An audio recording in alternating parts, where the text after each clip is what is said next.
उत्तराखंड के पौड़ी जिले के सफदर खाल इलाके में 144 नाली जमीन बिकने का मामला इस समय सोशल मीडिया में छाया हुआ है। दो पक्ष हैं, अपनी अपनी बातें रख रहे हैं, लेकिन अधिकतर लोग ये कह रहे हैं कि सख्त भू कानून आना चाहिए।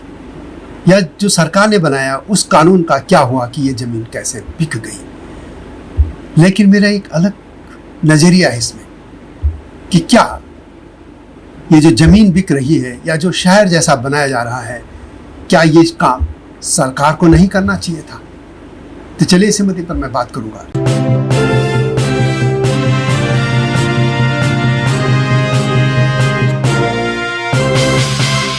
नमस्कार, स्वागत है आपका मेरे सत्यमेव जयते चैनल में और मैं हूं भारत की राजधानी नई दिल्ली से doctor Harish Chandra Lakhera. Social media में आप भी देख रहे होंगे कि पौड़ी के निकट एक कोई सफदर खाल जगह है, वहां पर 12 भाइयों ने अपनी जमीन बेची। ये कहा गया कि वो बिल्डर भी पहाड़ का ही है और वो वहां पे कई ऐसा प्रोजेक्ट बना रहा है जिसमें मकान भी होंगे और स्विमिंग पूल भी होगा वगैरह वगैरह। और ये मैं इसलिए भी कह रहा हूँ कि ये उन्हीं का एक मैंने वो एडवर्टीजमेंट का एक छोटा सा एक वीडियो था, वो भी देखा कि उसमें यही कहा जा रहा है कि वहाँ पे क्या क्या बनेगा। ये अलग बात है कि इस मुद्दे के आने के बाद वो ये कहने लग गए हैं कि वहाँ पे तो कोई ऐसा प्रोजेक्ट बनाया जा रहा है जिसमें बाग लगेंगे, बगीचे से वगैरह वगैरह। चलिए जो भी बने, पहले तो बात यह है कि ये जमीन कैसे बिकी, ये जमीन बिकी कैसे, या जो कानून बना था क्या ये उसके दायरे में आता है कि बिकना चाहिए था कि नहीं, या फिर लैंड यूज कैसे बदल गया। इस तरह के कई सवाल हैं, तो इसी पर मैं एक एक सिलसिलेवार बात करूंगा। पहला तो यदि हम कानूनी हिसाब से देखें तो किसी भी व्यक्ति को अपनी जमीन बेचने का अधिकार है। हम कैसे रोक सकते हैं किसी को कि वो अपनी जमीन नहीं बेच सकता। उन्हें अपनी जमीन बेचने का अधिकार है और उन्होंने बेच दी। एक तो बात यह है। दूसरा, यदि हम नियम के हिसाब से देखें तो उन्होंने उस प्रोजेक्ट को अपने ही किसी पहाड़ के व्यक्ति को बेचा है, ये भी ठीक है। अब जिसको बेचा वो उसकी मर्जी, वो जो करे। तीसरा आदमी कहाँ से आ गया इसमें कि वहाँ पे बड़े नैतिकतावादी और कई लोग आ गए हैं कि ये होना चाहिए, वो होना चाहिए वगैरह। पहाड़ की जमीन बिक गई और सरकार को भी गाली दे रहे। तीसरी बात कि पिछले कुछ वर्षों में ही मुख्यमंत्री पुष्कर सिंह धामी अपनी पीठ थपथपा रहे थे कि उन्होंने सख्त भू कानून ला दिया है, जो कि उन्होंने दंत विहीन बना दिया था। ये त्रिवेंद्र सिंह रावत के समय में बन गया था और भी दंत विहीन, आओ खरीदो, बिना खरीदते ही लैंड यूज बदल जाएगा। लेकिन इस जमीन पर भी देखा जाए तो लैंड यूज अभी भी बदला जा रहा है। यानी उस व्यक्ति ने, जिस भी वो बिल्डर है, कंपनी है या व्यक्ति है, जिसने भी वो खरीदी वो जमीन, वो वहाँ हाउसिंग प्रोजेक्ट बना रहा है। तो हाउसिंग से ठीक है, हाउसिंग में बदल गया, लेकिन एक प्रोजेक्ट की तरफ से कैसे हो सकता है कि आप बिल्डर के तौर पर बेचें। वो कृषि योग्य भूमि है, वो कृषि योग्य ही होनी चाहिए थी। आवास का तो था नहीं, लेकिन कैसे हुआ ये तो सरकार जाने। लेकिन पहले जरा ये जान लेते हैं कि आखिर मुश्किल कहाँ है, या ऐसी बात क्यों कही जा रही है कि पहाड़ की जमीन नहीं बिकनी चाहिए। वैसे यदि मैं निजी तौर पर कहूँ तो हम भी मानते हैं कि पहाड़ वैसे ही रहने चाहिए थे जैसे पहाड़ है। लेकिन अब सवाल यह है कि समय बदल रहा है, दुनिया बदल रही है। वो जो लोग हैं जिनको न सरकार कोई रोजगार दे पाए, न कोई वहाँ की खेती के ऐसे कर पाए कि वो खेती उगा कर सके, या वहाँ पे कोई ऐसा मार्केटिंग सिस्टम या सब्जी मंडियाँ ऐसे जिसमें लोग बेचें अपने उत्पाद को, सब्जी मंडी, फल मंडी, अनाज मंडी, कुछ ऐसे वो नहीं कर पाए। नेटवर्क है ही नहीं, क्या करेगा आदमी। वहाँ इतने जंगली जानवर हो गए कि आप छोटा सी कोई चीज़ लगा दो, सब बंदर वगैरह खा जाते हैं। करेगा क्या, भूखा मरेगा। जो ज़मीन खाली पड़ी है उसका क्या करेगा बताओ। या तो सरकार बताए ना कि ज़मीन हम ये करेंगे। पहली तो बात यह है कि पहाड़ों में जो भी लोगों की ज़मीन है, मैं उन पहाड़ों की बात नहीं कर रहा हूँ जो ग्लेशियर के पास हैं या जो रिजर्व फॉरेस्ट है या फॉरेस्ट की ज़मीन है। यदि लोगों की ज़मीन है तो वहाँ पे छोटे छोटे शहर क्यों नहीं बसने चाहिए थे। सारी की सारी भीड़ देहरादून में ही या कोटद्वार में ही या फिर हल्द्वानी में ही या इस तरह के जो भी शहर है, पौड़ी हो, पिथौरागढ़ हो, उत्तरकाशी हो, अल्मोड़ा, इन्हीं में क्यों बसनी चाहिए?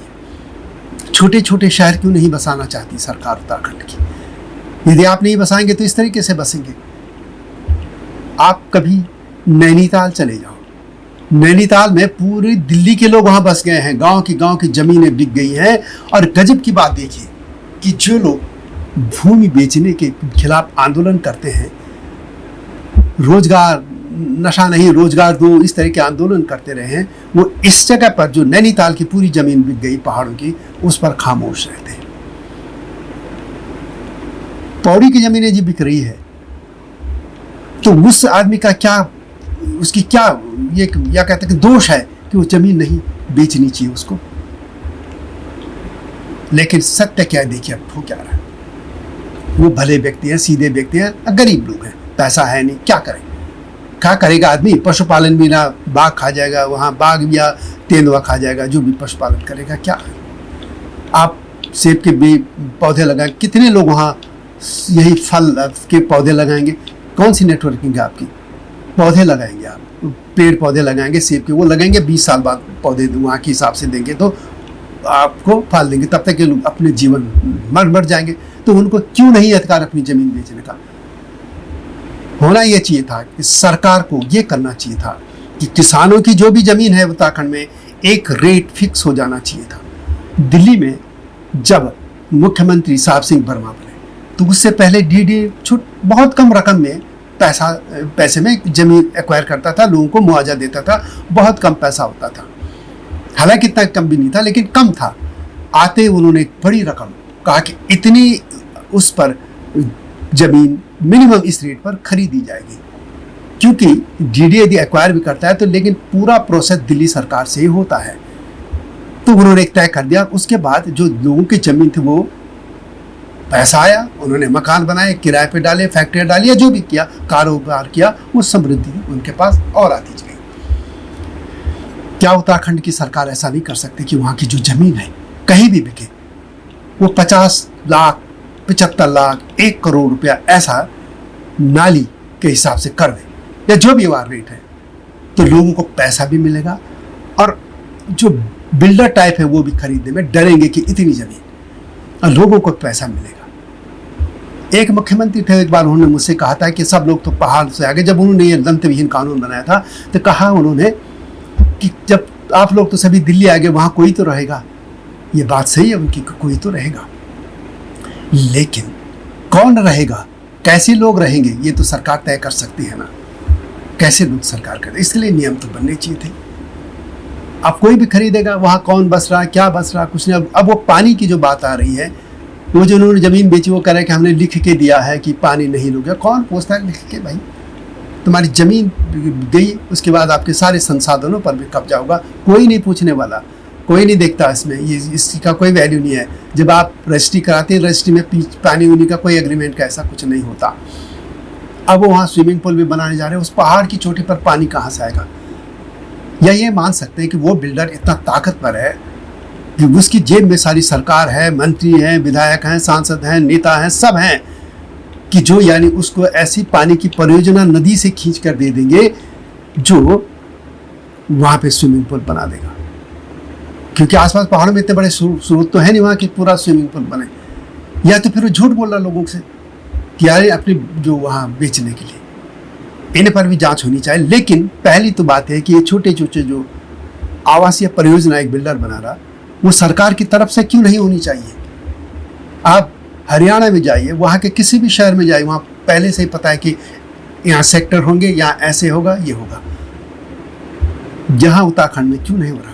उत्तराखंड में तो देहरादून में तक नहीं किया उनके, कैसे होने चाहिए, कैसे बने, जो आए जा रहा जही खरीदे जा रहा। और यहाँ तक कि वहाँ के तो कई बड़े बड़े नेता और पूर्व मुख्यमंत्री भी प्रॉपर्टी डीलिंग कर रहे हैं देहरादून में, उनके गुर्गे कर रहे हैं उनके नाम पे। तो अब उत्तराखंड में सीधी सी बात है कि जमीन तो पहाड़ के बाहर बिक चुके हैं, तुम्हारे इससे कुछ नहीं होता कि तुमने कानून बना दिया या ये बना दिया वो बना दिया, क्योंकि ये खुद नेता लोग उसमें शामिल हैं, बड़ी मोटी इनको उसमें रकम मिलती है। इससे ये तो भूल जाओ पहाड़ियों कि भू कानून, ये कानून, ये फला शेड्यूल फिला शेड्यूल कुछ नहीं। सीधी सी बात है कि सरकार को एक ऐसी पॉलिसी लानी होगी कि जिस से लोगों को भी लाभ हो। आप खेती जो भी बिक रही है ज़मीन, आप समय बदल गया रोक नहीं पाओगे। आप कान इधर पकड़ोगे या इस हाथ मोड़ के पकड़ोगे, कान आपको पकड़ना पड़ेगा। इसलिए सरकार को ये चाहिए कि पर नाली की कीमत वहाँ करोड़ों रुपए में रख दे, तो कम से कम यदि एक व्यक्ति को 1 करोड़ रुपया मिलेगा तो अपना जीवन तो सुधरेगा। नहीं तो क्या होगा कि ये औने पौने दाम में उनको खरीद लेंगे और वो बेचारे उनके वहाँ फिर खेतों में, डेहरी में कई ऐसे आए हैं कि जब उन्हें एग्रीमेंट किया लोगों ने, ठग रहे हैं लोग फिर बिल्डर कि हम यहाँ पे एक जॉइंट वेंचर लगाएंगे। जॉइंट वेंचर क्या होता है, एक वहाँ पे एक वो पूरी ज़मीन खरीद ली, एक छोटा सा ढाबा खोल दिया, ढाबे में उस आदमी को पहले कुछ दिन बिठा देते हैं, मैनेजर बना देते हैं, बाद में कहते हैं यार कुछ हालात ख़राब हैं, आपको थोड़ा भीतर का भी काम करना पड़ेगा। वो गरीब आदमी कहता हाँ कर लूँगा, धीरे धीरे उसको बैरा बना देते हैं। और वो चले न चले उनको क्या लेना, उनको ज़मीन की तो कीमत बढ़ी रही है। कुछ दिन वो रेस्टोरेंट में बंद हो जाता है और उसके बाद वो ज़मीन उनकी, फिर वो वहाँ पे दूसरे काम कर बेचने लग जाते हैं। टेहरी में बहुत से काम ऐसे हुए हैं। इसलिए एक तो ये एकदम ये भूल जाओ कि ज़मीन क्यों बेच रहे हैं। अतिरेक मत कीजिए कि यदि आप अतिरेक कर रहे हैं तो आप नैनीताल चले जाओ। नैनीताल क्षेत्र में इतनी ज़मीन बिक गई है, दिल्ली के बहुत से लोगों ने वहाँ बड़े बड़े वहाँ घर बना लिए हैं, गाँव की ज़मीन खरीद लग, और कोई बोल नहीं रहा उस पर। यदि वहाँ बिक सकती तो पौड़ी में क्यों नहीं बिक सकती? पौड़ी क्या लोग ये ज़िंदगी भर ऐसे फटे हाल रहेंगे? लेकिन उनको जो ज़मीन की कीमत मिली है वो कम मिली है, ज़्यादा मिलनी चाहिए। और ये प्रोजेक्ट सरकार के नज़र में होनी चाहिए, सरकार के नज़र से एक अथॉरिटी डेवलपमेंट की होनी चाहिए। आज़ादी के बाद देखिए क्या किसी सरकार ने कोई शहर बसाया उत्तराखंड में? मसूरी हो या जो भी आप देखिए, नैनीताल हो, मसूरी है या जो भी, वो सब अंग्रेजों के ज़माने के बसे हैं। अब उसी में आगे बढ़ते बढ़ते वो ऐसे बेतरतीबी से बढ़ गए कि देहरादून ही बर्बाद हो गया। आप उस कालखंड का देहरादून देखिए, जब हम लोग वहाँ पढ़ते थे क्या देहरादून था। अब वहाँ जाने की इच्छा भी नहीं होती, भीड़, और वो लगता ही नहीं कि कोई ये पहाड़ का शहर है, यानी उत्तराखंड का शहर है। उसको जाकर और ये मुजफ्फरनगर, नजीबाबाद, सहारनपुर ऐसे ही लगने लग गया है। तो सरकार को योजना बनानी पड़ेगी कि ज़मीन यदि आप रोक नहीं सकते हैं तो आपको ऐसा कानून बनाना पड़ेगा कि लोगों को 2 पैसे मिले भी। नहीं तो लोगों ने वहाँ तो ज़मीन खरीद ली। और वो करते क्या है कि एक किसी पहाड़ी को के नाम पर आगे रख के उसके नाम पे कंपनी खोल देते हैं। शेयर उस कंपनी में भले ही उसके 2% होंगे, बाकी सब दूसरों के बड़े बड़े बिल्डरों के, दिल्ली, बम्बई, चंडीगढ़ जाए दूसरे इलाकों के लोगों के नाम लिखा, उसका नाम लिख देगा कोई पहाड़ी के टाइटल, फला नेगी, रावत, लखेड़ा ही लिख दिया कि लखेड़ा बिल्डर्स, और लोग कहते अरे तो लखेड़ा जी बिल्डर्स हैं। लेकिन पता चला कि लखेड़ा जी को सिर्फ 2% शेयर है, बाकी तो दूसरे के हैं। तो मालिकाना हक तो किसी और का है, ये लोग देखते नहीं है। वो सोचता रहे अच्छा नाम है, गरीब बेचारे सीधे लोग किक कर देते हैं और खरीदते हैं एक नाली और कब्जा कर लेते हैं ज़मीन लेके। वहाँ 10 नाली पे ये हालत भी है, तो देखेगा कौन? और बाकी सरकारी कर्मचारी, पटवारी, कानून को, तहसीलदार, आगे SDM, DM, जितने भी अफसर, क्या मंत्री तक इस धंधे में मिले हैं, पुलिस, सब। आखिर क्या होगा इस पहाड़ का? 25 साल चुनी हुई सरकारों को हो गए, से भी ज़्यादा ही समझिए। और उत्तराखंड राज्य को तो बने हुए अब 26 साल हो जाएंगे। एक रास्ता तक नहीं तलाश पाए कि हमें ज़मीन का क्या करना है। बस हर आदमी, और एक गजब की बात देखिए कि वही लोग जो आंदोलन करते हैं कि हम ज़मीन नहीं बेचने देंगे, 1 इंच नहीं ज़मीन बेचने देंगे, उन्हीं के भाई बंद इस तरीके की प्रॉपर्टी डीलिंग कर रहे हैं पहाड़ों में। आप देखिए सोशल मीडिया में कितने एडवर्टीजमेंट आ रहे हैं कि ये फला नाली यहाँ गांव में बिक है, आप खरीदिए, बिकिए। कहाँ गया इनका फूकान? इसलिए अतिरेक छोड़िए, जो व्यावहारिकता उसको देखिए कि यदि वहाँ जमीन खाली पड़ी है, उसका कोई सदुपयोग नहीं है, ये सरकार कुछ कर नहीं पा रही, न वहाँ खेती कर पा रही, न वहाँ फल उगा पा रही, न कुछ उनको रोजी रोटी दे पा रही है उत्तराखंड की सरकार है, जो भी हो, चाहे बीजेपी पहले कांग्रेस थी। तो क्या होगा? वह कोदा मंडोवा झंगोरा खा के या बना के कोई अमीर तो बन नहीं पाएगा। 2 जून की रोटी मिल जाए बड़ी हो, सपने बड़े नहीं दिखाते। मैंने कई बार कहा है कि जो IT सेक्टर बम्बई में है, नोएडा में है, गुड़गांव में है, बंगलौर वगैरह जो है, वो उत्तराखंड में क्यों नहीं हो सकता था?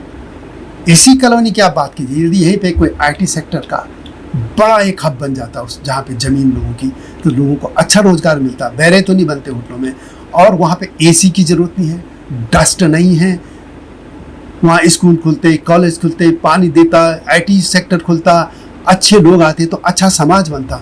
अब कौन आ रहा है वहाँ पे आ रहा है सहारनपुर, नजीबाबाद, ये सब जो रुहेलखंड है वहाँ के ज्वाजा और बांग्लादेशी, रोहिंग्या, क्रिमिनल्स, ऐसे लोग वहाँ भर रहे हैं। अच्छे लोग आते तो अच्छी समृद्धि आती। हिमाचल में देखिए ना, हिमाचल का कितना सौभाग्य रहा कि उनके नीचे समृद्ध लोग थे, हरियाणा के हो या पंजाब के, वहाँ समृद्ध लोग थे तो समृद्धि गई। और उत्तराखंड के नीचे क्या है, नजीबाबाद, बिजनौर, रामपुर, जो खुद ही चोरी चकाती ऐसे करते हैं वहाँ के अधिकतर लोग, लूटपाट, क्रिमिनल्स, धर्मांतरण, लव जिहाद, पता नहीं क्या क्या, वो उत्तराखंड में भर रहा है। तो सरकार को इसको सोचना होगा कि आखिर ये हो क्या रहा है, नहीं तो फिर ऐसी बिकती रहेगी जमीन और पता नहीं कौन बसेगा। मैं ये कह रहा हूँ कि जमीन का फिर से ये देखा ना जाना चाहिए कि छोटे छोटे शहर पहाड़ों में क्यों नहीं बस सकते। यदि इस तरीके की पहली सोच होती पहले से ही तो क्या कर अच्छा होता है, लेकिन क्या करें, वहाँ के मुख्यमंत्री पहले से एक अय्याश रहे जिसने वही परंपरा शुरू हो गई, हर डाल पे वहाँ वही लोग बैठ गए जो लूट रहे। इस बारे में आपके क्या विचार है कि जो जमीन बिकी है सफदर खाल में, उसको लेकर आप क्या सोचते हैं? दुनिया बदल रही है, समय बदल रहा है, ये तो भूल जाएगी कि पहाड़ की जमीन नहीं बिकेगी। हिमाचल तक में जमीन खरीद दी गई, बड़े बड़े नेताओं के हैं, नाम लेने की जरूरत नहीं, जहाँ इतना सख्त कानून है वहाँ तक जमीन है। तो इसलिए व्यवहारिक पक्ष में आइए उत्तराखंड के लोगों, और इस तरीके के मामलों से क्या आपको एक नया उत्तराखंड बन सकता है, लोगों को समृद्धि आए, पैसा भी आए, इस बारे में सोचना होगा। आज के लिए इतना ही, जल्दी आऊँगा इस तरह के मुद्दों के साथ, तब तक नमस्कार।